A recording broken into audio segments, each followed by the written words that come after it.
स्वराज्य संवाद न्यूज, जनतेच्या हक्काचं व्यासपीठ। पुण्याच्या ग्रामीण भागातून एक बातमी समोर येत आहे।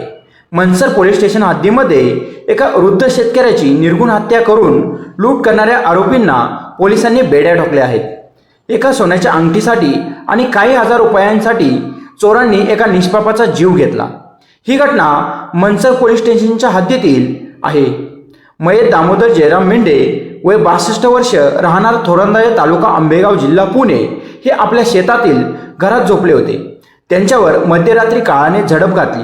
अज्ञात चोरांनी घरात घुसून दामोदर यांच्या डोक्यात लोखंडी प्रहारीने वार केले। या भीषण हल्ल्यात त्यांचा जागीच मृत्यू झाला। आरोपींनी त्यांच्या हातातील सोन्याची अंगठी, रोख रक्कम आणि मोबाईल असा एकूण 29,000 रुपयांचा मुद्देमाल लुटून नेला होता। पुणे ग्रामीणच्या स्थानिक गुन्हे शाखेने आणि मनसर पोलिसांनी या गुन्ह्याचा छडा लावण्यासाठी जंग पछाडले। सुमारे 60 किलोमीटर अंतरावरील तब्बल 100 CCTV कॅमेरे तपासल्यानंतर पोलिसांना आरोपींचा माग लागला। आरोपी एका विशिष्ट मोटारसायकलवरून पळत असल्याचे दिसून आले। मिळालेल्या माहितीनुसार पोलिसांनी पारनेर तालुक्यातील पुणेवाडी परिसरात सापळा रचला।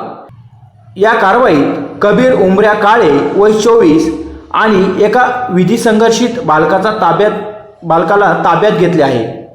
कबीर काळे हा एक सराईत गुन्हेगार असून त्याच्यावर अहमदनगर आणि पुणे जिल्ह्यात दरोडा, घरफोडी सारखे 9 गंभीर गुन्हे दाखल आहेत।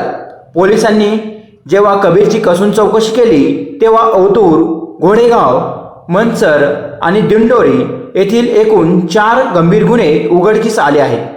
ही यशस्वी कारवाई पुणे ग्रामीण पोलीस अधीक्षक श्री संदीप सिंह गिल आणि त्यांच्या टीमने केली आहे। गुन्हेगार कितीही हुशार असला तरी कायद्याच्या तावडीतून सुटू शकत नाही, हेच या घटनेने पुन्हा सिद्ध केले आहे।